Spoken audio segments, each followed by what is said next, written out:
This week, I'm welcoming Dr. Morgan Cutlip back to the show. Dr. Morgan has a PhD in psychology, and she's a highly sought-after relationship expert. She knows what it feels like to lose yourself in motherhood, and she's determined to help mothers navigate it better. Throughout her career, she has helped hundreds of thousands of people worldwide learn how to form and maintain healthy relationships. Dr. Morgan has been featured on Good Morning America, Teen Vogue, The New York Times, Women's Health Magazine, Mops International, Loveology, and the app Flow. Her book, Love Your Kids Without Losing Yourself, is available now. All right, Dr. Cutlip, you're back. My friend Morgan, the light on my Instagram that keeps it's like the North Star of my parenting and like reminding myself that I'm not crazy. So thank you for doing that. So nice of you to say. I'm just so glad to be here. Thank you for having me.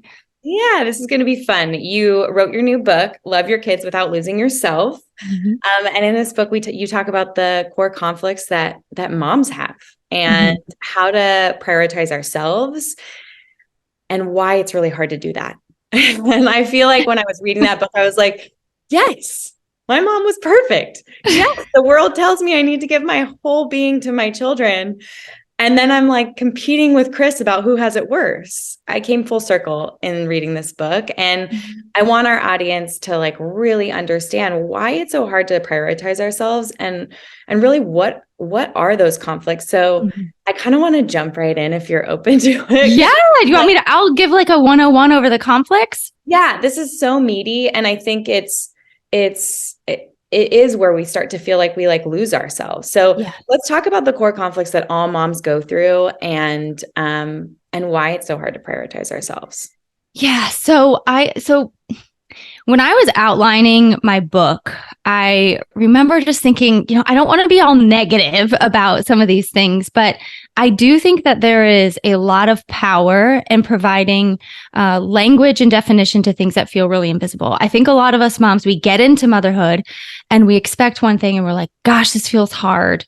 And we don't really know why exactly. We can be like, oh, the social media, or we can kind of come up with conjectures, but we don't really know exactly why it feels so difficult. And when we don't know, we are sort of captive to it or hostage to these things. So I wanted to outline them so moms have a very clear picture of this is why it feels hard, and now you're empowered to do something with it. So there are 3 core conflicts. They all begin with I. I try to make things memorable. I like all of the, all of the like cheating ways to remember things. Yes.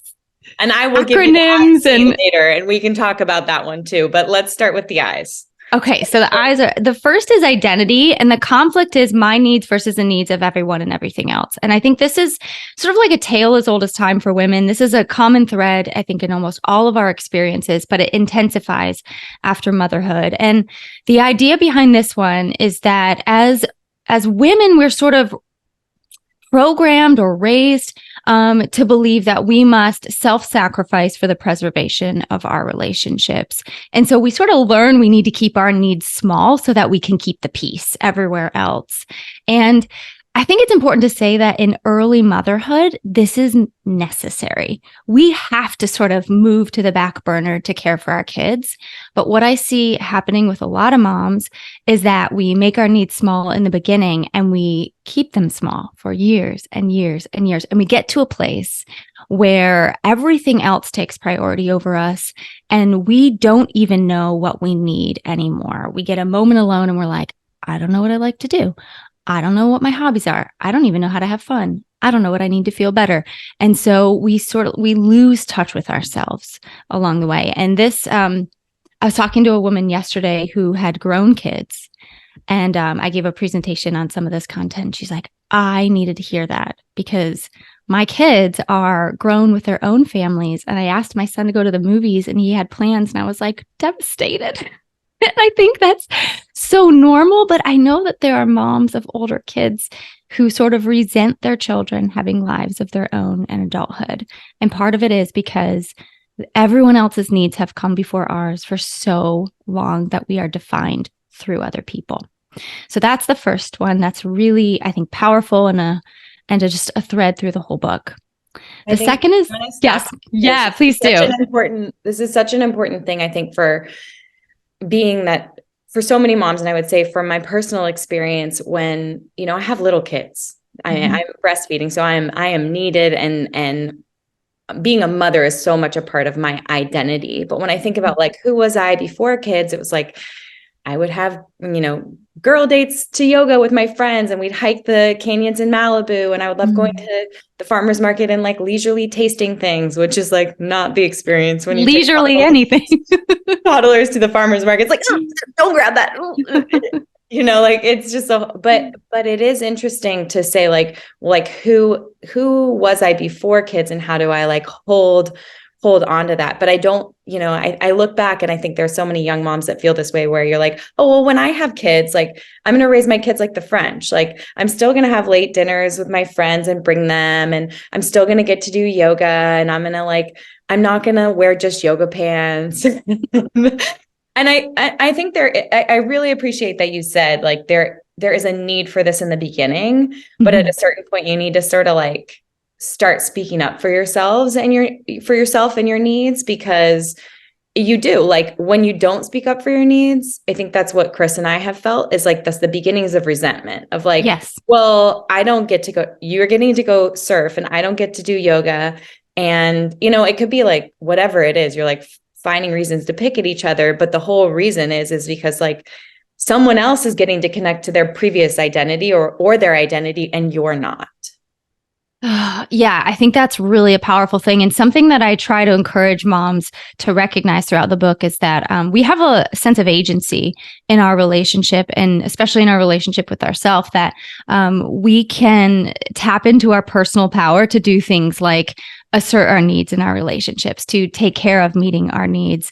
And I'm trying to encourage moms to really harness that, because I think a lot of us have this messaging that we have to overcome, especially as we become moms, because the messaging about us needing to sacrifice our needs gets louder when we become moms. I think another way it shows up is, I think that we judge other moms sometimes, and we're all guilty of this, when we see moms stepping out of line of this sort of conflict. So it's sort of a way that there's this like universal force that pulls us back in to self-sacrificing. So we have to kind of garner up the energy to overcome some of this stuff. It's like we see our friend going to yoga or going to the tastings or doing the things, and we're like, wow, she's pretty self-indulgent. We judge them. And it's a way of keeping this sort of intact. Gosh, she goes on a lot of girl trips. Who's raising her kids? We have these thoughts. We may speak them out loud. And the worst part of it is a lot of times we speak these things to ourselves. And so we're sort of having to fight against some of our programming to kind of get over some of these things and speak up your needs in your relationship and even with yourself. So, well, in the book, you talk a lot about like loving your experience growing up with your mom, because, she was adopted and her mom wasn't really supportive of her. And so she like threw that pendulum the whole other way and gave everything to you and your sister. I feel the same way. Like my mom sacrificed everything. Like I know she loved photography and going to concerts and like I'm lucky to see her doing that with my dad now, like since we've all been grown. But there was so much self-sacrifice and selflessness that, as a kid, I was like, I loved it. And as I became a teenager and then moved into college, I felt the pressure of that. Like, oh, geez, like I am a source of my mom's happiness. And I didn't want to repeat that as an adult. With my kids, I don't want to repeat that, but I can see how easy it is to do that because you just love your kids so much. Yes. And I will say, I read this meme the other day that made me think of you, that Tina Bryson posted, and it was like, I'm not an empty nester, I'm a bird launcher.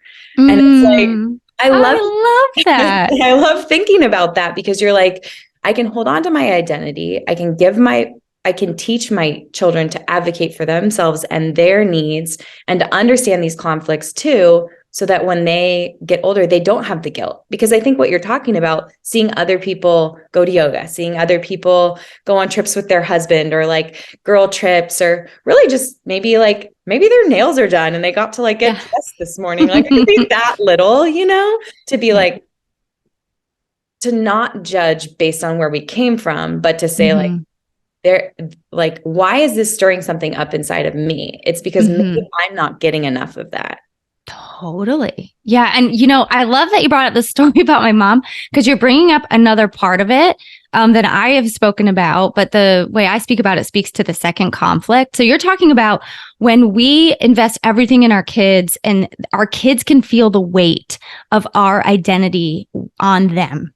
Sort of like they have to, like they're so responsible for our happiness because we don't have a more well-rounded identity. And I think that's an important piece that we need to remember as parents and mothers. And the way that, I feel like my mom, that actually did impact me in that specific way as well.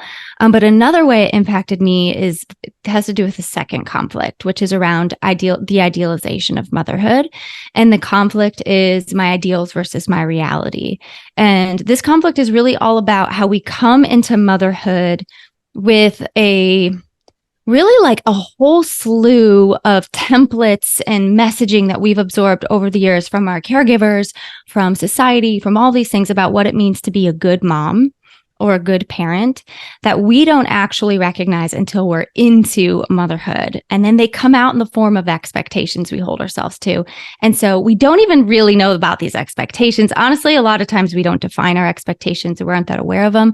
But the way that we feel them is that we'll feel the guilt, we'll feel the shame, we'll feel the feelings of falling short when we're not actually meeting these expectations. So I've talked before about how my mom, so she was adopted from birth, adopted by a mother who, gosh, she just like neglect. That's probably the best word for it. She just wasn't around. She, as a facade to the community, she was like the biggest gift to the community. I will cook for you. I will care for you. I will pray for you. I will do all these things.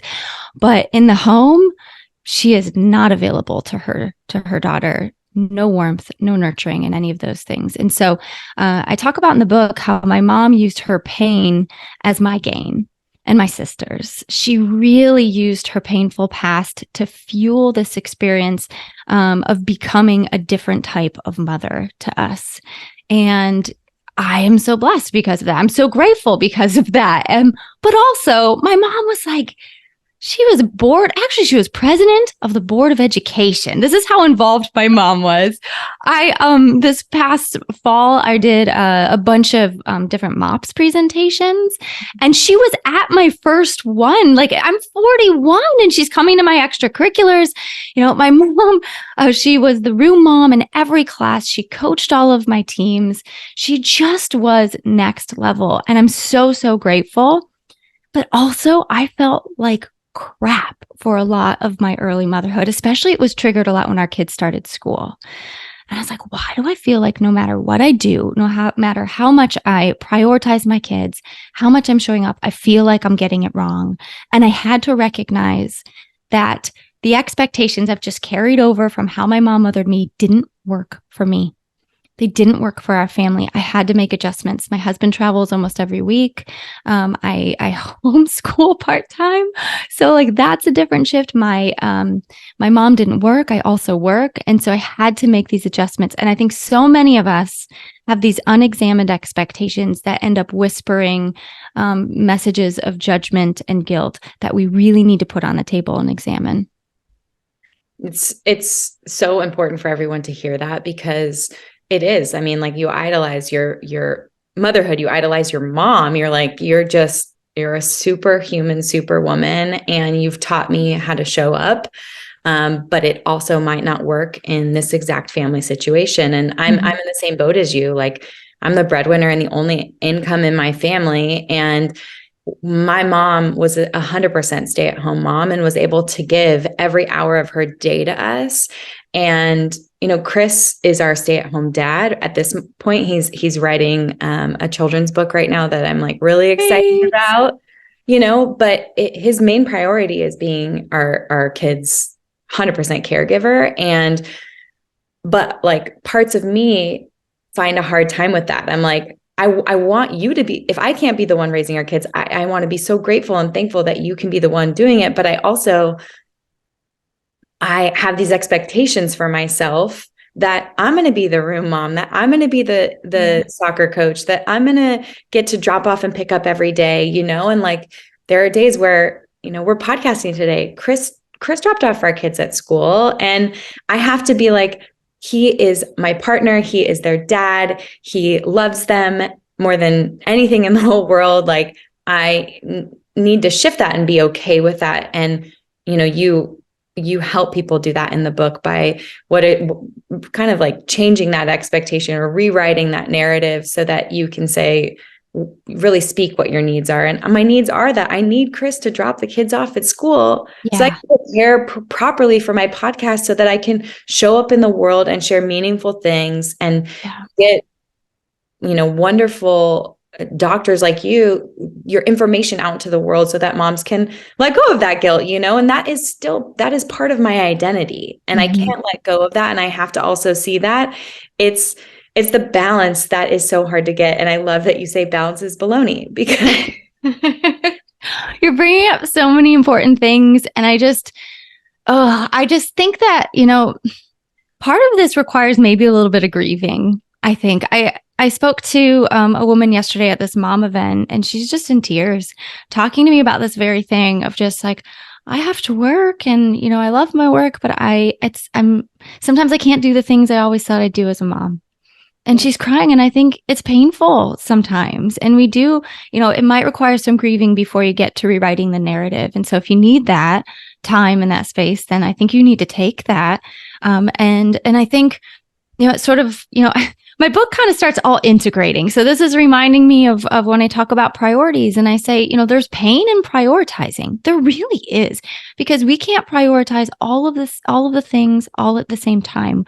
When you prioritize one thing, you naturally are just deprioritizing others. It doesn't mean they're not important to you. It's just the fact of life. And so as we're sitting here together recording this podcast, I'm not with my kids. My son has a fever right now and he's up there. And does that mean they're less important to me? No, but it's an urgent demand of the moment that both you and I have to take care of. And I think, sometimes we need just to hear that sort of reminder and permission of, listen, you're going to have to shuffle your priorities over and over again because you can't prioritize everything that's important to you all at the same time. And it might hurt sometimes, but no, you have the power to shift them in the next moment. Definitely.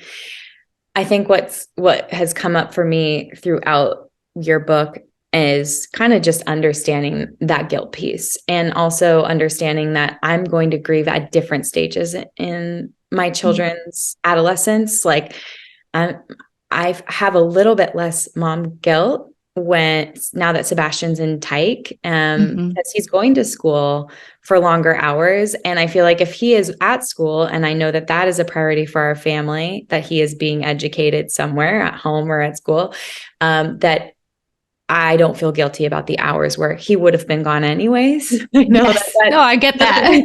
Not always going to work out, and that you can't always work in the hours of your kid's school. I did put in a decade of time in this business. It allows me for flexibility now at a very important time. I feel so grateful for that, and understand how lucky I am to have that I've created that or built that over time.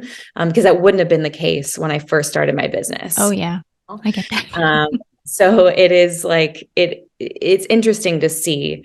But the one thing that did come up for me too was that I don't feel guilt when I am 100% prioritizing my kids. Like, I have my kids as a higher priority, and you talk about those higher priorities in the book, and I may be deprioritizing work. But if I'm not fully deprioritizing work and I have my phone sort of out, or I'm kind of looking at email, then it doesn't actually feel like I prioritized my kids, and that guilt doesn't go away.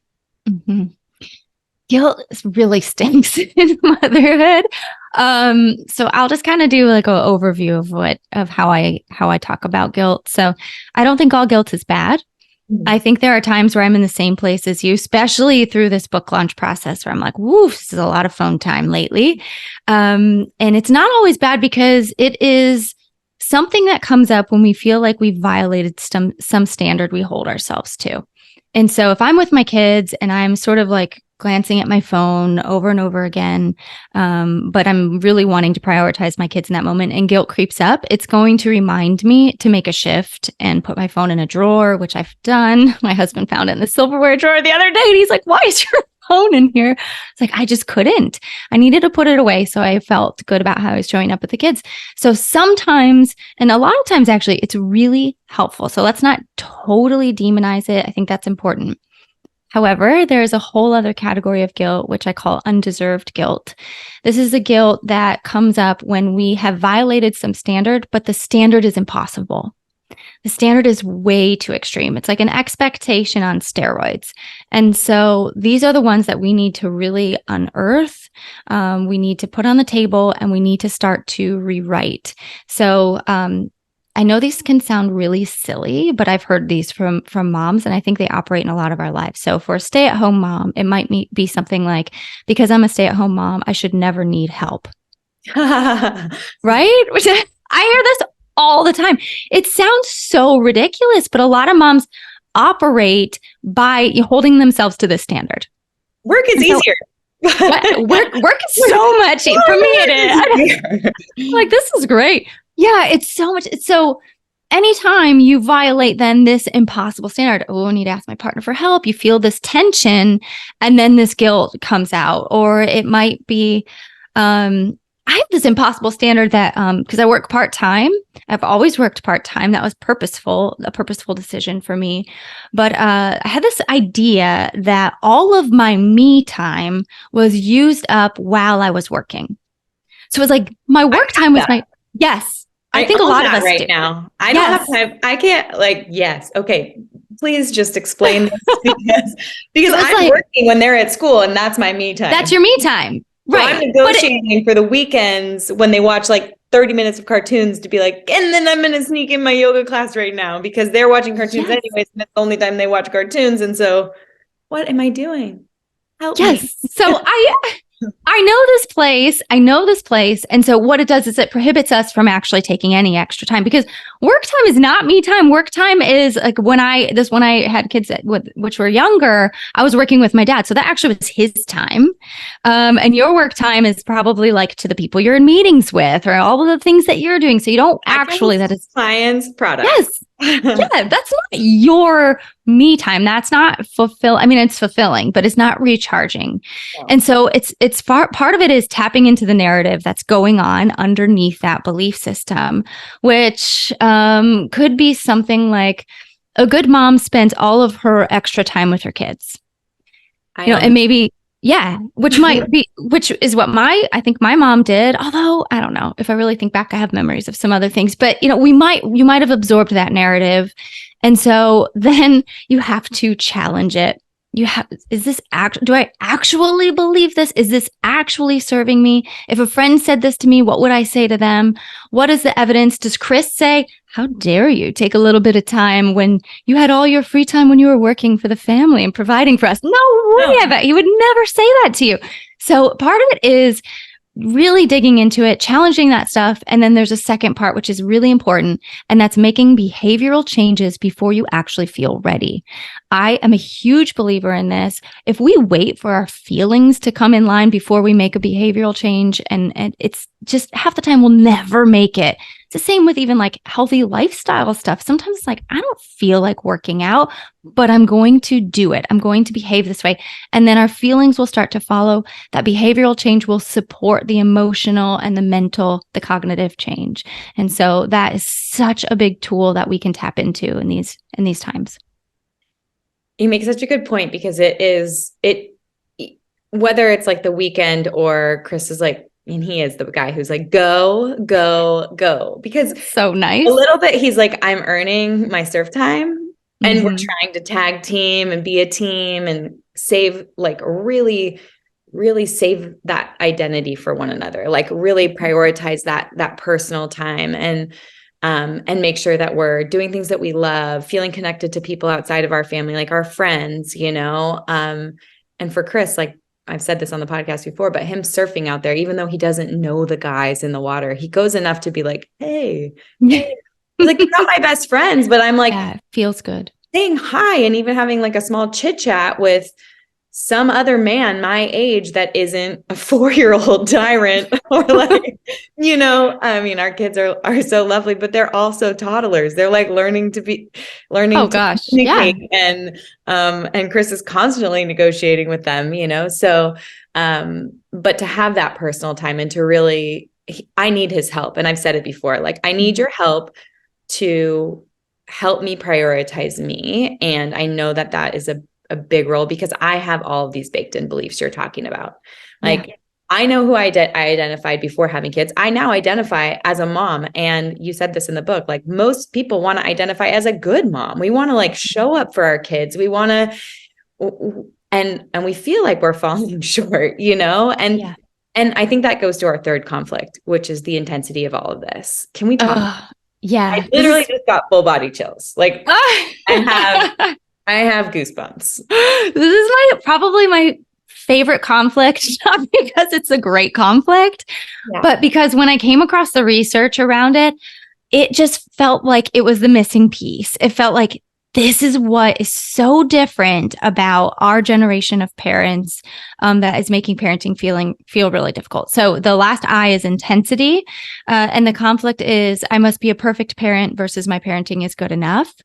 And this isn't my research. There's a woman named Sharon Hayes who came out with this research in the late 80s, early 90s, and she coined the term intensive mothering. And there are 5 components of intensive mothering. I can be quick. So the first is essentialism, which is the belief that moms are the best ones for the job. And I argue that potentially we are, but not necessarily as you live out with Chris, right? Maybe not. However, there's a big sort of dark side if you subscribe to this belief, which is that if you believe moms are the best ones for the job and you send your kid to daycare, you hire a nanny, you get a babysitter for the day, you ask your partner for help, you ask your family for help, you are feeling sort of like you're subjecting your kids to second-rate care. You're going to likely feel a lot of guilt and shame and like you're somehow letting them down. And this is a really, really heavy burden to carry around. Or it will just prohibit you from asking for help. You just will take it all on yourself. The second's child-centered, which is essentially that we put our kids at the middle and we sort of orbit around them, which is just it's not actually realistic all of the time, but a lot of us do sort of use that as our North Star. The third is that it should be fulfilling all the time. Like motherhood is this way that it completes you. It's this missing sort of piece that you'll become self-actualized when you become a mom, which puts a lot of pressure on our experience as mothers. Stimulating that we are responsible. I see this one just ticking upward in our generation. We're responsible for developmentally appropriate, stimulating, entertaining activities and for our kids all the time. Like we're the cruise directors of our family. And then I say, following all the accounts. Busy toddler. What are we doing? We're washing trucks with toothbrushes. Here, what are we doing? I taped the toilet paper rolls on my wall for the kids to put things. It's like, what are we doing? It's so much. And I mean, and half the time, and then it's like, oh, and then it should be beautiful. I love busy toddler. But I am subscribing to all the things. Yeah. Yes, I love her stuff too. What happened to just go dig in the backyard? I know. Yeah. I know. Or I remember just playing with grocery bags. I don't know. I joke because our daughter's favorite toy is an ace bandage. And I was like, it just doesn't need to be that complicated. She's played with it since she was probably 2 years old, making pulleys.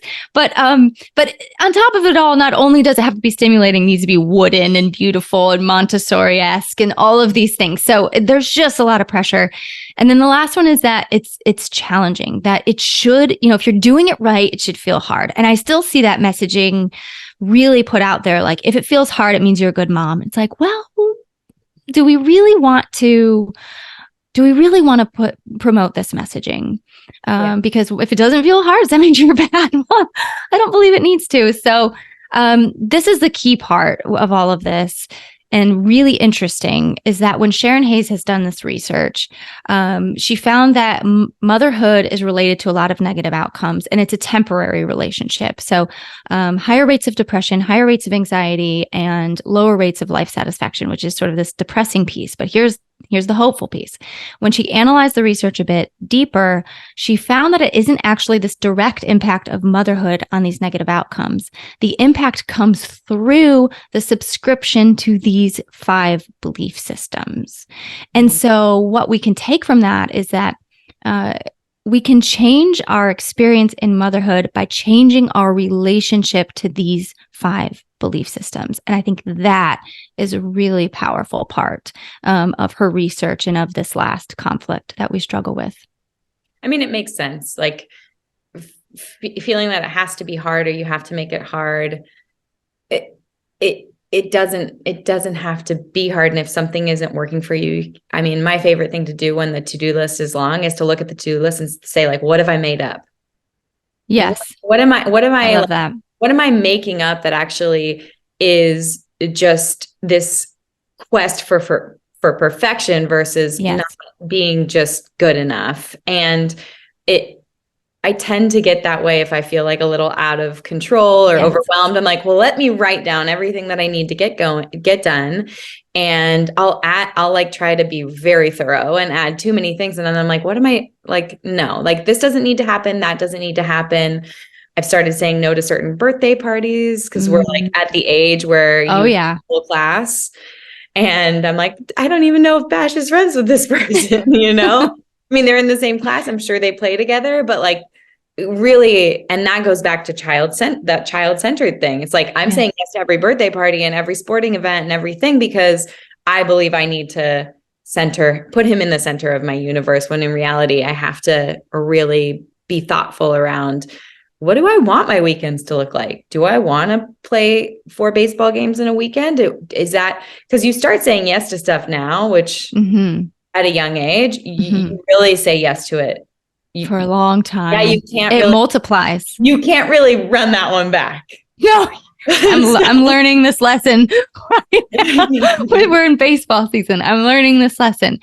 I think you bring up a really good point, which is certain personality types will be more prone to kind of pulled into some of these things. So if you have some perfectionistic tendencies, you have some type A type of personality, high achievers, different things like that, I think these will be intensified. And the way that it often manifests is this desire to create control over your environment. So I love that you like make the list, but then you revisit your list. So you're sort of catching yourself in this tendency and making these revisions. I want to add one more thing to intensive parenting that I think people need to hear. Another side of intensive parenting is this hypervigilance that we take into our parenting experience, this sort of walking on eggshells. And part of it is, I think, perpetuated by the expert influencer culture on different social media, but lots of different areas. But it's this idea that we can sort of create these micro traumas really easily in our kids. And I think this is not quite captured in the intensive parenting definition that needs to be part of it, which is that we are really entering parenting with like really trying to word things properly and to shape them perfectly and to make sure we don't misstep and then send them into therapy with things to talk about for the next like 10 years of their life. It's like, and so this adds this intense layer of pressure to our parenting experience that I think it takes some of the joy out of parenting. I think it takes some of the ease and like trusting your intuition and some of that stuff. And it makes us think,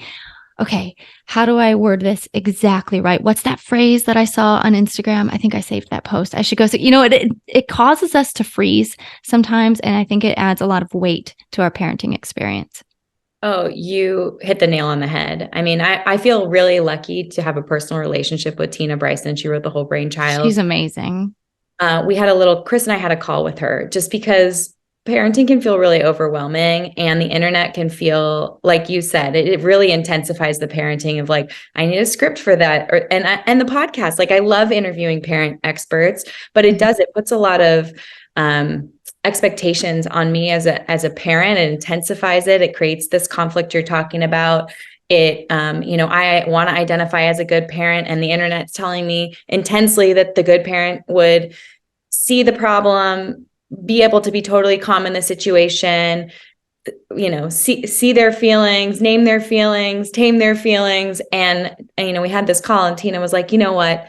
I feel like a lot of people were trying to do a lot of good with this research, but it really doesn't take into account, and no one's really ringing the cowbell that like we are also all humans coming from our own childhoods and we're going to have our own natural reactions to things. And the only thing she told us on the call was she was like, you guys care enough to have this call with me. You care enough to read the books. You care enough to listen to the podcasts or follow those Instagram accounts. But the most important thing is just like how you repair it. If you're like, what are you doing? Yes. You know, yes. no. And then she's like, and because you care so much and you just need to pick a few little strategies and practice and practice, and because until they become a little bit more habitual. She's like, I literally was doing this research and felt like I finally nailed it with our third kid when he was 10. And just like, and the conflict really, really calmed in our family. But I mean, even she'll tell you after writing the books and doing the research on parenting that it's really hard for moms, and that the most important thing is that we care and that we own our ish when we need to own it. Mm-hmm. Yeah, I love her work and I love that take on it. And I think, you know, I've noticed in my own children, so they're 10 and 7 now, things that I was doing way back when, where I saw absolutely no impact of what I thought was a good thing, I see it now. Yeah. And I think that is part of something we have to remember, which is like, we're just planting seeds. It doesn't mean you're going to sort of like never have another tantrum again. I think that we need to decide what the goal is. Is the goal to have a perfectly behaved child? So then that means we're doing the right thing and we're doing a good job. What is this all about? And so you're planting seeds that will blossom in the future. And so I hope that gives moms hope to carry on, because it's really, really hard.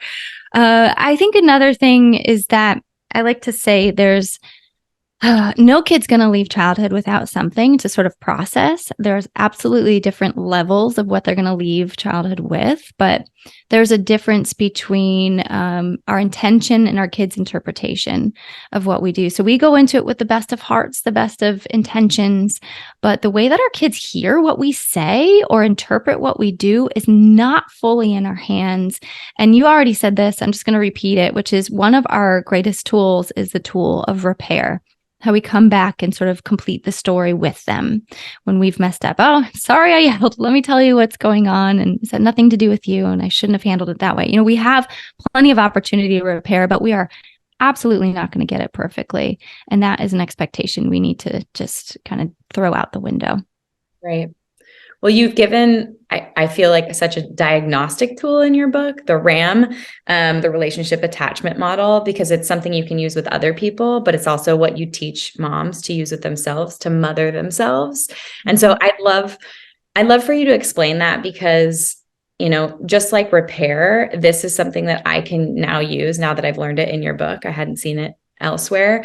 Is I can use it also with Bash to know, like, what's the temperature of our relationship and why do things feel out of whack with him and I, or with Chris and I?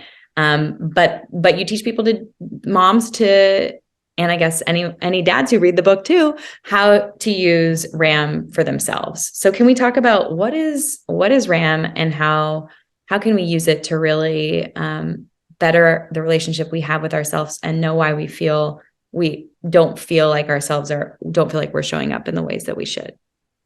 Yeah. So is this going to be in video too? Okay. So I can show a picture of it. So maybe this will help. I don't know if it's going backwards though in the camera, but the relationship attachment model was developed in the 80s by my dad, but since it's been researched, it's in textbooks. It's the foundation of all of our relationship courses, which have all been studied and empirically validated. I feel like I have to say that just so people are like, just make this thing up. So the RAM is a picture of a relationship. I think that, you know, in the relationship space, we talk about things a lot of the time, but we don't actually boil it down to practical pieces. And so in a lot of our kind of like the foundation sort of messaging in a lot of our coursework, and even in my book, is how we have to be active managers of our relationships.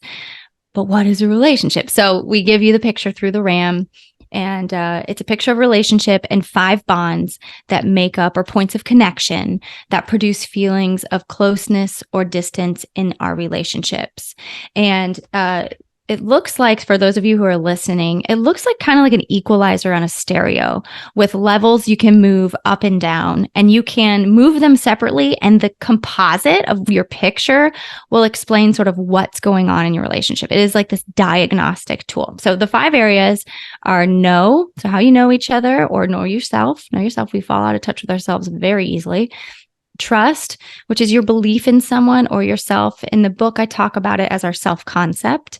3 is rely. This is all around needs. 4th is commitment, which has to do with different things like our promise, how we prioritize, how we persevere through hard times. And then the last is touch. And in a romantic relationship, this is anything from, affectionate words all the way up to sex. But in our relationship with ourselves, it's how we listen to and care for our bodies.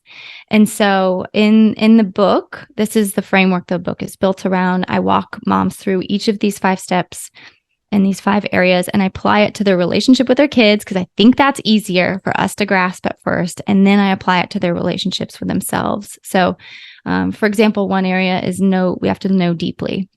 And the idea behind this is to be able to meet our needs in ways that matter. We have to know ourselves really deeply and know ourselves really well. Same for our kids. I think I give this like really silly example. My son is so proud of this example in the book, but it's my husband giving our son Roy a bath, and we use this Bronner's peppermint soap. I read that part and I was like, actually, babe, there's a story in here about peppermint Dr. Bronner's, and we know where that doesn't go. And I was like, do you think it really was the butt, or do you think it was the other part? No, it was the butt. Okay. It was the butt. We've had an incident. Penis incident before. That Yes. Very dramatic. It's dramatic. Just in the story, it's like I'm up. I think I was making dinner and I heard our son screaming, and he has one heck of a scream. He is like next level loud, and when he wants to be, and just screaming. And I remember running down the stairs, all these things running through my mind. I'm just like, what? And my husband, his name's Chad, he's in there. I'm like, what the heck is he doing about this? And they were little. So Roy was in the tub and our daughter was in the shower. And I walk in and our daughter is like, Roy said his butt feels spicy. Dad used the peppermint soap on it. And she was so irritated. And the point of my story, though, was not to pick on my husband. He said okay to all the stories in the book. But it was to say, he didn't know. He didn't know Roy in this way, his preferences around bath soap. He didn't know. And so he wasn't able to take care of him the way he needed. And this is a superficial one. I give a pretty in-depth example about something that's more serious.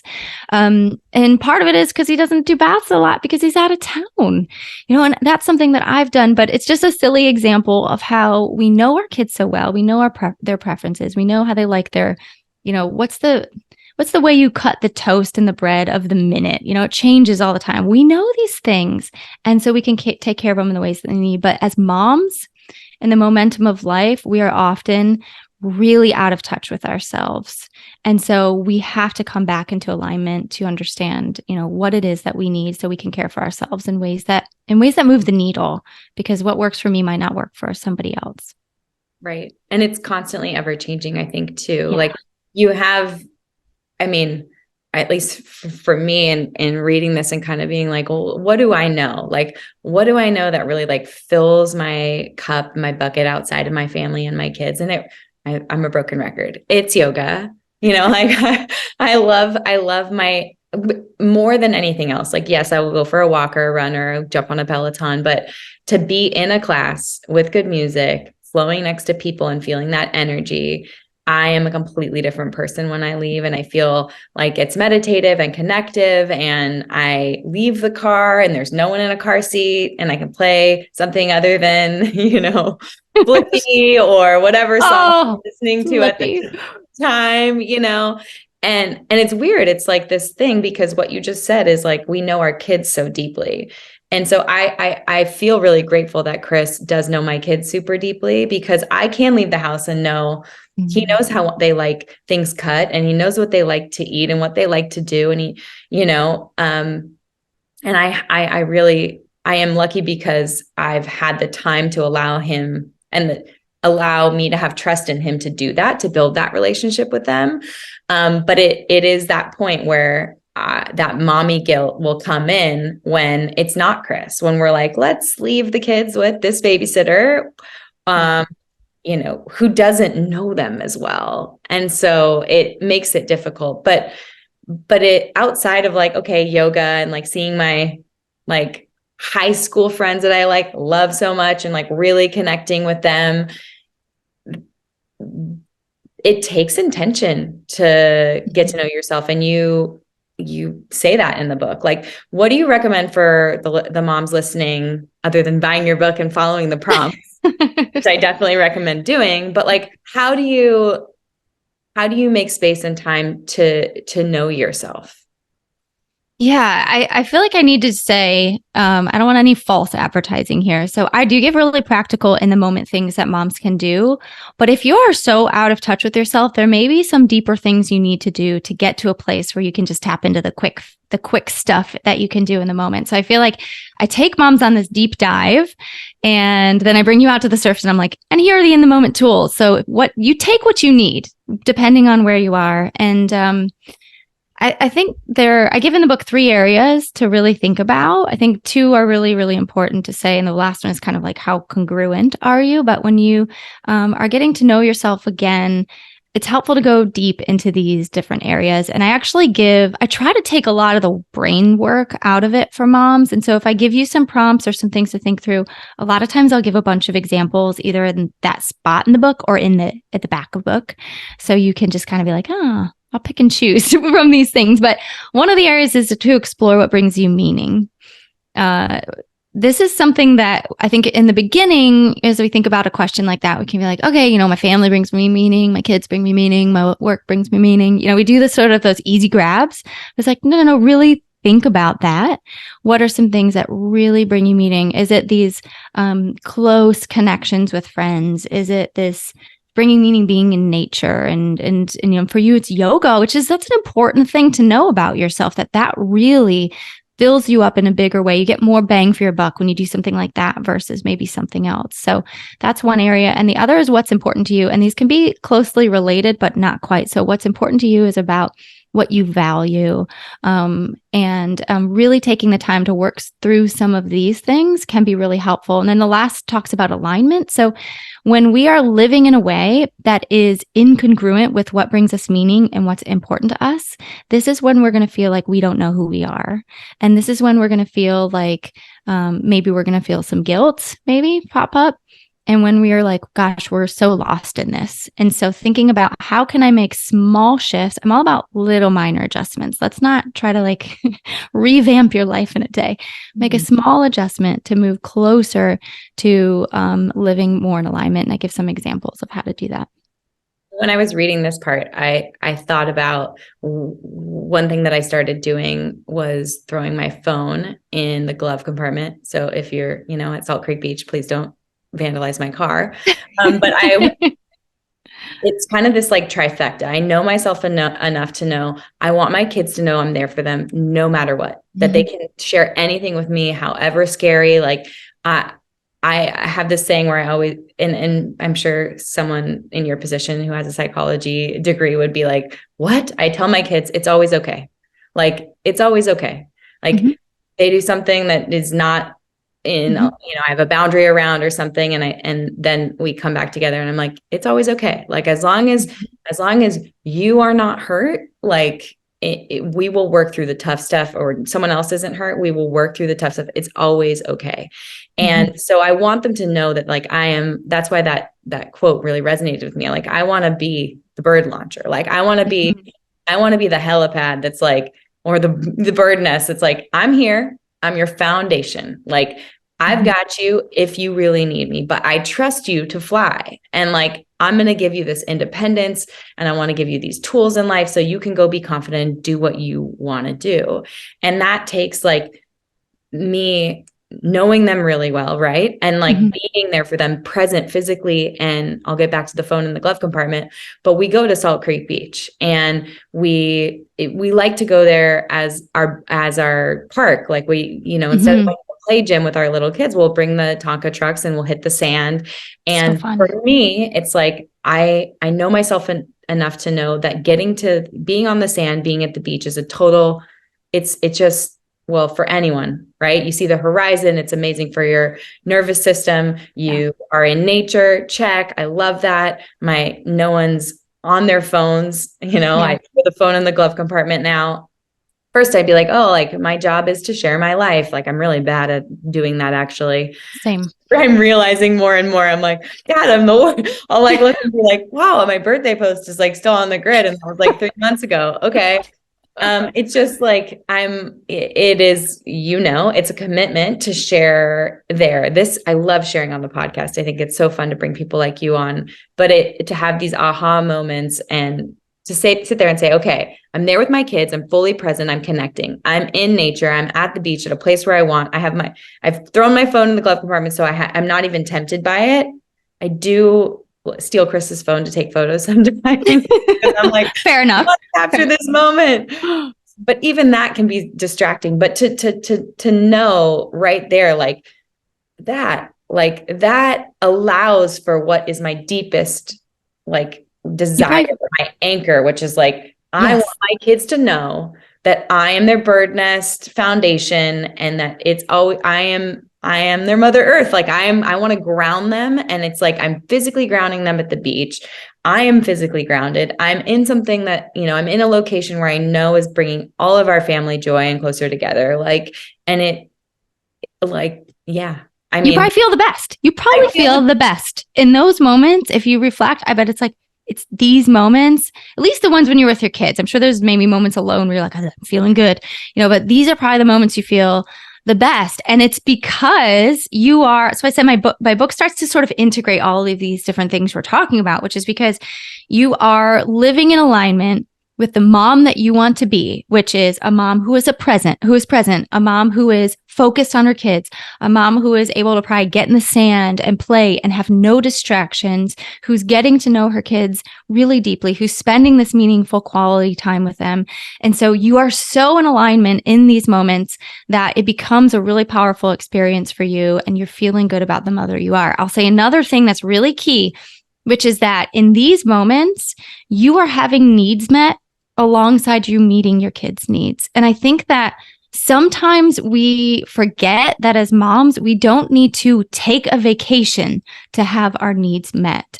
We don't need a spa day necessarily. Sometimes our deepest, most meaningful needs are met as we're stacking on meeting our kids' needs at the same time. And so I talk about this in the chapter on needs. And I think it's important to also think about times when can you feel really good about you in maybe a space or a location that you love while you're also meeting your kids' needs. And so it's fulfilling on so many levels, and it's filling you up, and you've not even left their side.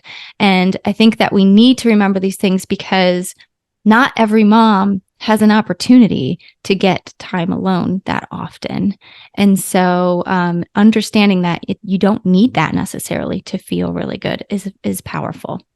And that's so realistic. And I have to thank you for saying that, because it's looking at that beach time. And then also, another example would be knowing that I prioritize or want to prioritize homemade meals for my family. I want my boys, I want to cook. I don't want to feel rushed, like I'm throwing stuff together. And it's not like an hour operation, but bringing them into that space with me and letting go of okay, it's going to take longer. It's going to be messier. Mm-hmm. The broccoli is going to be in all different shapes and sizes. And that's cool. And I would say I'm B+ in my type in that regard. And I'm grateful for that, for being able to let things fall to the floor and know that that isn't the case for Chris. He's I'd like to make the dinner tonight. Great. I'll take the boys in the backyard. We'll play rocks in the Tonka trucks. And then he loves that. He loves to plate the steak that he grilled, and okay, we're all sitting, and he won't even eat. He's just cutting and plating and listening to the music. So relatable. So he's more that type. Whereas I can find the joy in bringing my kids into the kitchen and stack that. And so I love a stack like that, where you're I'm stacking at the beach, I'm stacking in the kitchen, and knowing that we're having this quality time, and they're getting to see what's important to me. And this book has made me so reflective too on the things I know my mom really loved, like the vacations we took as a kid, where we'd go to Yellowstone and we'd like be on a hike. We didn't go on any big family vacations growing up. It was like, where could we drive to in the Suburban with the baby? Oh, yeah.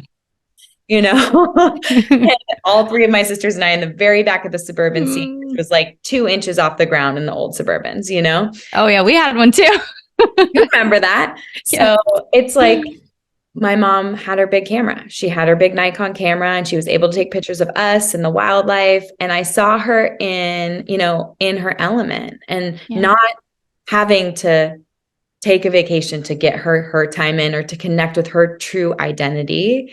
And I saw that too when, she'd drive me to school and play Tom Petty in the car on my way to high school, and she would sing, and like, it's really special to see your mom's identity and to know that to know her as a person. And I think that's a good reminder for us as moms that like our kids want to see us doing our thing, even if it's hard for them.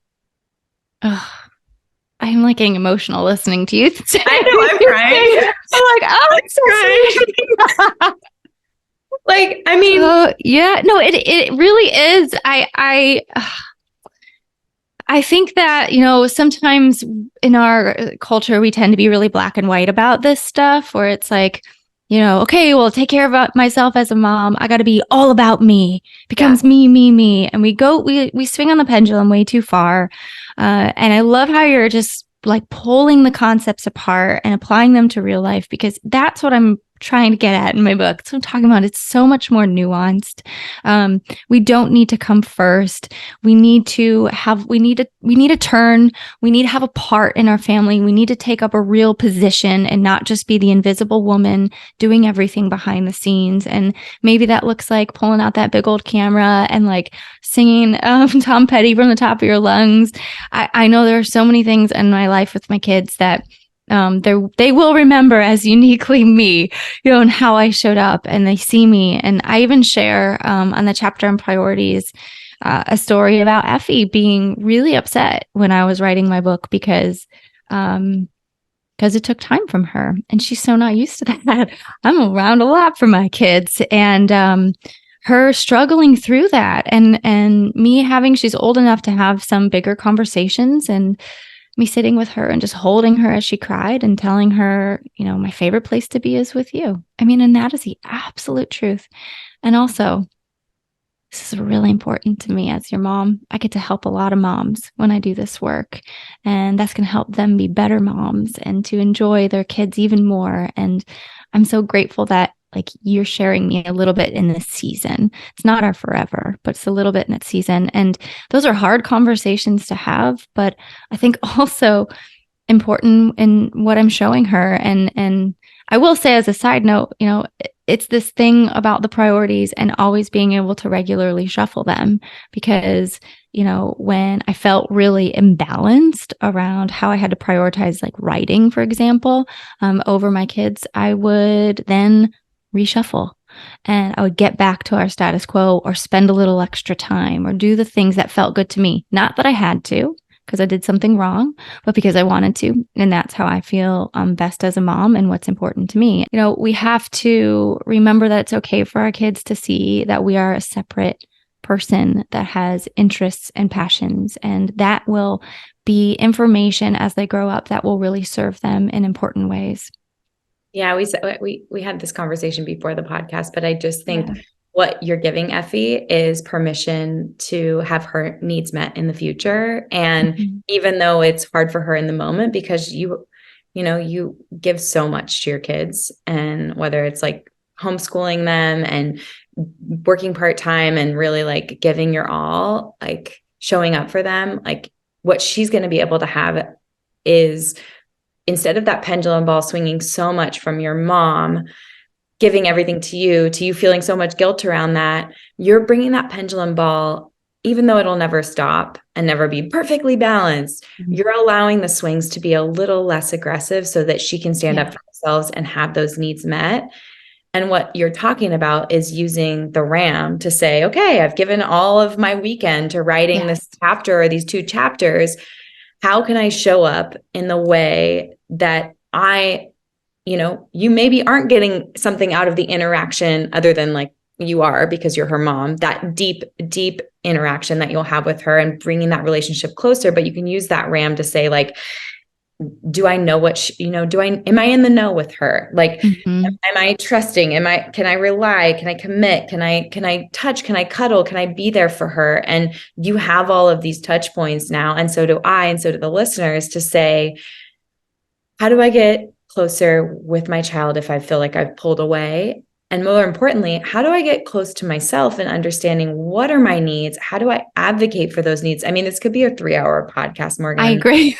So thank you for explaining that way more eloquently than I did, because that's exactly it. As I was trying to capture, which is this idea that our relationships are regularly going to be pulled apart. And this is what I was trying to capture in my story with Effie, because then I was feeling like, just so you know, I didn't just leave her hanging, but our relationships do, like, they regularly are pulled apart by regular life circumstances, big events, normal stuff, blessings, tragic moments. All of these things sort of pull on our connections and our relationships with ourselves, with our kids, with our partner, and in all of our relationships of life. And so when we learn how to be these active managers of our relationships, then we are engaging in this regularly checking in and making small, manageable adjustments. And so thank you for saying so much clearer. I mean, because that is what I did with Effie. It's like, okay, like we're out of the know a little bit and she's not getting some of her needs met. So when I come back up for air, I can make some tweaks in those areas and feel more connected. Well, and it's a beautiful way to find balance because it's never stopped, right? You just feel like, okay, I'm feeling like she needs a little more. I'm feeling a little bit upset that she's upset. And I wrote notes when writing this book, principles of all relationships. Life pulls you apart. It doesn't autocorrect and you need to manage it. And how are we going to do that? And it's sort of one of those moments too, where you kind of look at all your relationships and you go, yeah, I guess I haven't. I mean, life got busy. Like how many times do we say that? Oh, it just got really busy. Like we had, I'm looking at it right now and I'm like, well, it's back to school and we have soccer and it's like, you have to actively manage it. And I'm really glad for 40th birthdays, to be totally honest with you, because prior to that, it was like weddings, bachelorette parties, baby showers. And now our kids are like, okay, there's nothing then. So there's no baby showers anymore. Your kid, Bash is going to be 5. And then I'm looking at it going like, what kind of quality time have I had with my girlfriends since our kids were 5? And if they're at different schools, how are we doing that? And it's as easy as like a group text that's like, hey, on Saturday, I'm going to do this walk, or I'm going to this yoga class, or I'm going to get coffee at this coffee shop and I'll be there at this time. Who can go?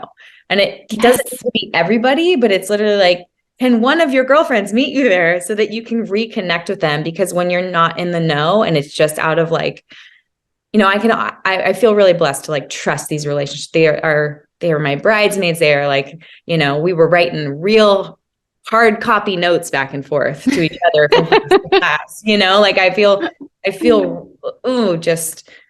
I love these women and I'm so lucky to have them. I've had them through like living in LA and then moving back and all the things. But it, so I feel like I'm committed to them. I can trust them. I can rely on them. But there's something to giving those people like real life hugs and I miss you. Like, I love you. And to be in the know of like, what's really going on in their life, because you're not putting everything on the highlight of Instagram.